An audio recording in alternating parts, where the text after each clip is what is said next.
ರಾಮಾಯ ರಾಮಭದ್ರಾಯ ರಾಮಚಂದ್ರಾಯ ವೇಧಸೆ ರಘುನಾಥಾಯ ನಾಥಾಯ ಸೀತಾಯಾ ಪತಯೇ ನಮಃ. ಹನುಮಂತ ದೇವರನ್ನು ಬ್ರಹ್ಮಾಸ್ತ್ರದ ಮೂಲಕ ಬಂಧನ ಮಾಡುವಂತೆ, ಬಂಧನಕ್ಕೆ ಸಿಕ್ಕಂತೆ ನಟನೆ ಮಾಡ್ತಾರೆ ಹನುಮಂತ ದೇವರು. ರಾವಣನ ಸಭೆಗೆ ಹನುಮಂತ ದೇವರನ್ನು ಕರ್ಕೊಂಡು ಬಂದಾಗ ರಾವಣ ನೋಡ್ತಾನೆ, ಕಪೇ ಕುತೋಸಿ ಕಸ್ಯವಾ ಕಿಮರ್ಥಂ ಈದೃಶಂ ಕೃತಂ ಇತೀರಿತಸ್ಯ ಚಾವದತ್ ಪ್ರಣಮ್ಯ ರಾಮಮೀಶ್ವರಂ. ರಾವಣ ಕೇಳ್ದ, ಏ ಕಪೇ, ಯಾರು ನೀನು? ಎಲ್ಲಿಂದ ಬಂದೆ? ಯಾಕೆ ಬಂದೆ? ಅಶೋಕವನ ನಾಶ ಯಾಕೆ ಮಾಡ್ದಿ? ನನ್ನ ಮಗ ಅಕ್ಷಯ್ ಕುಮಾರನನ್ನು ಯಾಕೆ ಕೊಂದಿ? ನನ್ನ ಮಂತ್ರಿಗಳನ್ನು ಯಾಕೆ ಕೊಂದಿ? ನನ್ನ ಕೋಟ್ಯಾಂತರ ರಾಕ್ಷಸರನ್ನು ಯಾಕೆ ಕೊಂದಿ? ಯಾಕೆ ಬಂದು? ಎಲ್ಲಿಂದ ಬಂದು? ಏನಿನ ಕತೆ? ಯಾರು ನೀನು ಅಂತ ಉದ್ದು ಕೇಳ್ದ. ಹನುಮಂತ ದೇವರು ಹೇಳ್ತಾರೆ, ಅವರು ಯಾರು ಅನ್ನೋದನ್ನು ಅವೈಹಿ ದೂತಮಾಗತಂ ದುರಂತ ವಿಕ್ರಮಸ್ಯ ಮಾಂ ರಘೋತ್ತಮಸ್ಯ ಮಾರುತಿಂ ಕುಲಕ್ಷಗೇತವೇಶ್ವರಂ. ಹನುಮಂತ ದೇವರು ಹೇಳ್ತಾರೆ, ರಾಮಸ್ಯ ಅಕ್ಲಿಷ್ಟಕರ್ಮಣಃ ದಾಸೋಹಂ ಕೌಸಲೇಂದ್ರಸ್ಯ. ಕೌಸಲ್ಯಾರಾಮನಾದಂತಹ ನಮ್ಮ ಸ್ವಾಮಿ ಮರ್ಯಾದಾ ಪುರುಷ ಮಹಾವಿಷ್ಣುವೇ ರಾಮನಾಗಿ ಅವತಾರವನ್ನು ಮಾಡಿ ಲೋಕ ಕಲ್ಯಾಣ ಮಾಡಲಿಕ್ಕೆ ಬಂದಿದ್ದಾನಲ್ಲ, ಆ ರಾಮನ ದೂಸ ನಾನು, ಆ ರಾಮನ ದಾಸ ನಾನು. ಅವೈಹಿ ದೂತಮಾಗತಂ ದುರಂತ ವಿಕ್ರಮಸ್ಯ ಮಾಂ. ದುಷ್ಟರನ್ನು ಚಂಡಾಡುವಂಥ ರಾಮ, ಸಜ್ಜನರನ್ನು ಮೋಕ್ಷಕ್ಕೆ ಕಳಿಸುವ ರಾಮ. ಆದ್ದರಿಂದ ನನ್ನ ಅಂಥ ರಾಮಚಂದ್ರನ ದೂತನಾಗಿ ನಾನು ಬಂದಿದ್ದೀನಿ. ಅಷ್ಟೇ ಅಲ್ಲ, ನಿಮ್ಮ ದುಷ್ಟರ ಕುಲಗಳನ್ನು ನಾಶ ಮಾಡುವ ಸಾಮರ್ಥ್ಯವುಳ್ಳ ರಾಮನ ದಾಸ ನಾನು ಅಂಥೇಳಿ ಈ ರೀತಿಯಾಗಿ ಅವರು ಹೇಳೋ ಕಾಲಕ್ಕೆ ದಾಸೋಹಂ ಕೌಸಲೇಂದ್ರಸ್ಯ ರಾಮಸ್ಯ ಕ್ಲಿಷ್ಟಕರ್ಮಣಃ ನಾ ರಾವಣ ಸಹಸ್ರಮ್ಯೇ ಯುದ್ಧೇ ಪ್ರತಿಫಲಂ ಭವೇತ್.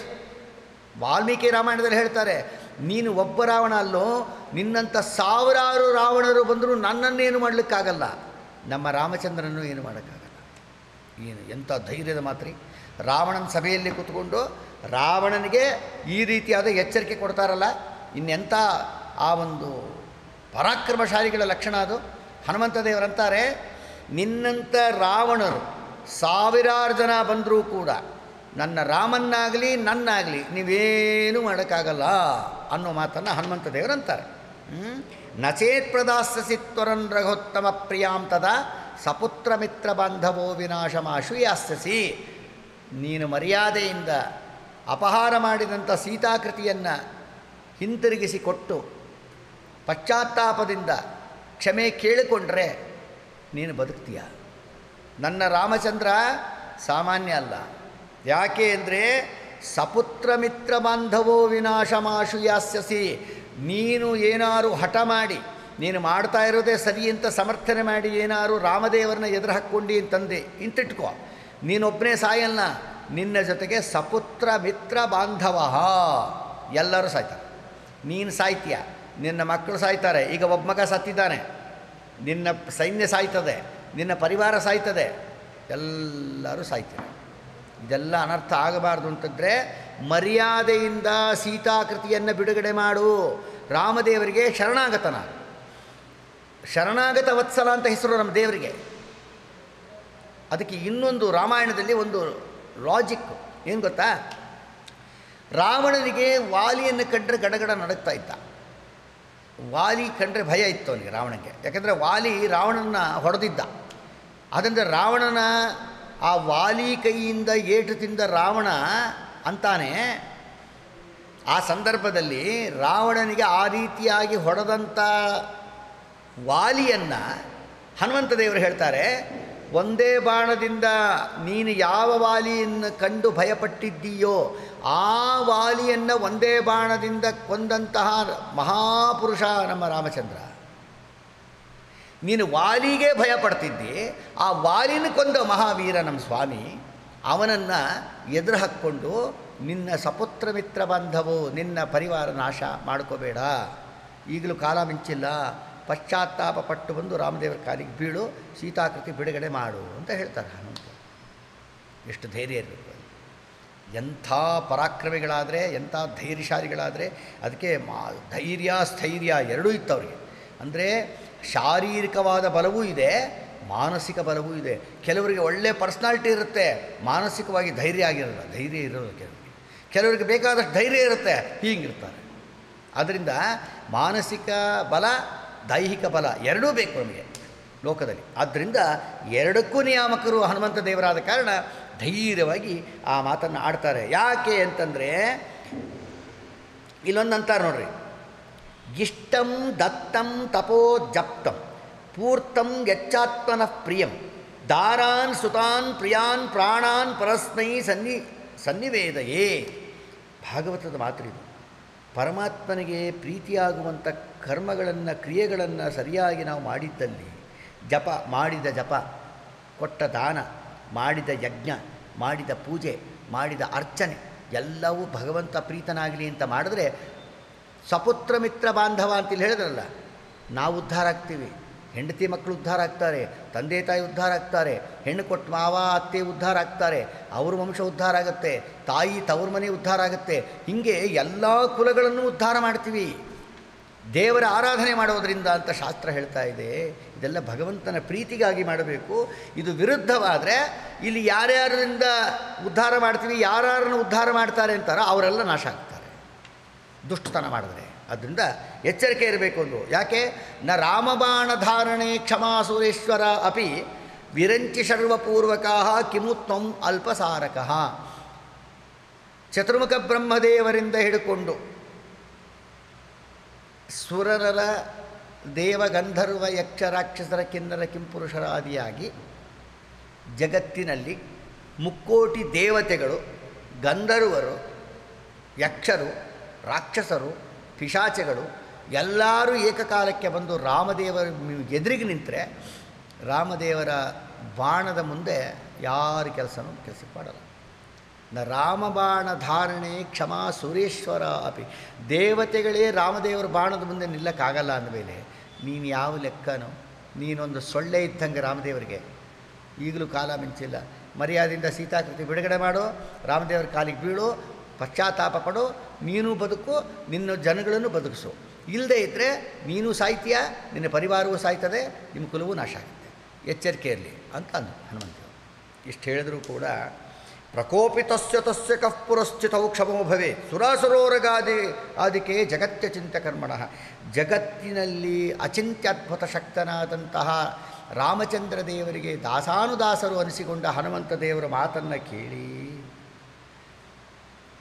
ಅವನು ರಾವಣ ಕಿವಿಯಲ್ಲಿ ಹೋಗಲ್ಲ. ದುಷ್ಟರಿಗೆ ಒಳ್ಳೆಯ ಉಪದೇಶ ತಲೆಗೆ ಹೋಗಲ್ಲ, ಕಿವಿಗೆ ಹೋಗಲ್ಲ. ದುಷ್ಟರಿಗೆ ಅವ್ರಿಗೇನು ಮಾಡಬಾರ್ದು ಮಾಡ್ತಾ ಇರ್ತಾರೋ ಅದನ್ನು ಮಾಡಬೇಡ ಅಂದರೆ ಅವರಿಗೆ ಅದನ್ನು ಬಿಡೋದಲ್ಲ, ಸಿಟ್ಟು ಬರುತ್ತೆ ಅವ್ರಿಗೆ. ಇದು ಬಿಡು ಅಂತ ಹೇಳ್ತೀನಿ ನೀನು ನನಗೆ ಅಲ್ವಾ? ದುಷ್ಟ ಚಟಗಳಿಗೆ ಬಿದ್ದಂಥ ವ್ಯಕ್ತಿಗಳನ್ನು ದುಷ್ಟಚಟ ಬಿಡು ಅಂತ ಹೇಳಿದ್ರೆ ಅವರು ನಮ್ಮನ್ನು ಬುದ್ಧಿ ಹೇಳೋರನ್ನ ಬಿಟ್ಬಿಡ್ತಾರೆ ಹೊರತು ಚಟ ಬಿಡೋಲ್ಲ. ಹೌದೌದು. ಹಾಂ, ಆ ರೀತಿ ಇವನಿಗೆ ಬುದ್ಧಿ ಹೇಳೋದು, ತಲೆ ಚೆಚ್ಕೊಳ್ಳೋದು ಎರಡೂ ಒಂದೇ ಅಲ್ವಾ? ಅದಕ್ಕೋಸ್ಕರವಾಗಿ ಇತೀರಿತೇ ವದೋದ್ಯತಂ ನ್ಯವಾರ ಯದ್ವಿಭೀಷಣ. ಆ ಸಂದರ್ಭದಲ್ಲಿ ಅವನು ಹೇಳ್ತಾನೆ, ರಾವಣ ಯಾರಲ್ಲಿ ಈ ಕಪಿಯನ್ನು ಕೊಂದು ಹಾಕ್ರಿ ಅಂತಾನೆ. ಸಾಧ್ಯ ಏನ್ರಿ? ಕೋಟ್ಯಾಂತರ ರಾಕ್ಷಸರ ಸಂಹಾರ ಮಾಡಿದಂಥ ಮಹಾಪರಾಕ್ರಮಶಾಲಿಗಳಾದ ಹನುಮಂತ ದೇವರನ್ನು ಈ ಕಪಿಯನ್ನು ಕೊಂದು ಬಿಡ್ರಿ ಅಂತ ಎಷ್ಟು ಅನಾಯಾಸವಾಗಿ ಹೇಳ್ತಾನೆ. ಆ ಸಂದರ್ಭದಲ್ಲಿ ವಿಭೀಷಣ ಮಾತಾಡ್ತಾನೆ, ಅಣ್ಣ ತಪ್ಪು, ಅವರು ರಾಯಭಾರಿಯಾಗಿ ಬಂದಿದ್ದಾರೆ. ರಾಯಭಾರಿಯನ್ನು ಕೊಲ್ಲೋದು ರಾಜನೀತಿ ಅಲ್ಲ. ರಾಯಭಾರಿ ಅಂದ್ರೇನು? ಶತ್ರು ಪಕ್ಷದವರೇ ಆಗಿದ್ದರೂ ಕೂಡ ಅವರು ಬಂದು ಮೆಸೇಜ್ ಕೊಡೋರಷ್ಟೇ. ಅವ್ರನ್ನ ಹೊಡೆಯೋದು, ಅವ್ರನ್ನ ಕೊಲ್ಲೋದು ಇದೆಲ್ಲ ರಾಜನೀತಿ ಅಲ್ಲ. ಅದು ರೂಲ್ಸ್ ಬ್ರೇಕ್ ಮಾಡ್ದಂಗೆ. ಹನುಮಂತ ದೇವರನ್ನು ಮಾತ್ರ ಏನು ಮಾಡಿಕೊಡ್ದು ನೀನು. ಕೊಲ್ಲೋದು ಗಿಲ್ಲೋದು ಅನ್ನೋ ಮಾತೇ ಆಡಬೇಡ. ಶತ್ರು ಪಕ್ಷದಿಂದ ಬಂದಿದ್ದರೂ ಕೂಡ ನೋಡಿ, ಶತ್ರು ದೇಶಗಳಿಂದ ನಮ್ಮ ದೇಶಕ್ಕೆ ಕೆಲವರು ಬರ್ತಾರೆ, ಅವರಿಗೆ VIP ಟ್ರೀಟ್ಮೆಂಟೇ ಕೊಡ್ತಾರೆ. ಯಾಕೆ? ಅವರು ಬರೀ ಮೆಸೇಜ್ ಕೊಡೋರಷ್ಟೇ, ಯುದ್ಧ ಮಾಡೋರಲ್ಲ. ಆದ್ದರಿಂದ ರಾಯಭಾರಿಯನ್ನು ಕೊಲ್ಲುವುದು ರಾಜನೀತಿ ಅಲ್ಲ ಅಂದರು. ಇಲ್ಲಿ ಗಮನಿಸಬೇಕು ನೋಡಿ, ಒಂದು ಲಾಜಿಕ್ ಇದೆ. ವಿಭೀಷಣ ಹನುಮಂತ ದೇವರನ್ನು ಬದುಕಲಿ ಎಂದ, ಸಾಯಿಸಬೇಡ ಬದುಕಲಿ ಎಂದ. ಹನುಮಂತ ದೇವರು ಬದುಕಲಿ ಅಂತ ವಿಭೀಷಣ ಹೇಳಿದ್ದಕ್ಕೆ ಸಪ್ತ ಚಿರಂಜೀವಿಗಳಲ್ಲಿ ವಿಭೀಷಣ ಒಬ್ಬನು ಕೂತಿದ್ದಾನೆ.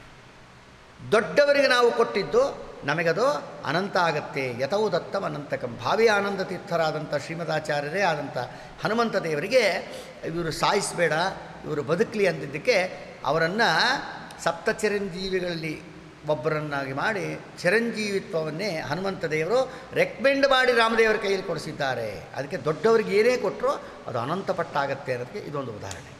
ರಾವಣ ಏನು ಮಾಡ್ದ? ಹನುಮಂತ ದೇವ್ರಿಗೆ ಏನು ಕೊಟ್ಟ? ಅವನದೇ ಬಟ್ಟೆ, ಅವನದೇ ಎಣ್ಣೆ, ಅವನದೇ ಕಡ್ಡಿಪೆಟ್ಟಿಗೆ, ಅವನೇ ಕಡ್ಡಿ ಹಚ್ಚಿದ್ದು. ಅವ್ರು ಕೊಟ್ಟಿದ್ದ ಬಟ್ಟೆ ಇಷ್ಟು, ಅದಕ್ಕೆ ಹಾಕಿದ್ದ ಎಣ್ಣೆ ಇಷ್ಟು, ಒಂದು ಕಡ್ಡಿಗೆ ಏರಿದ್ರು ಹಾಕಿದರು.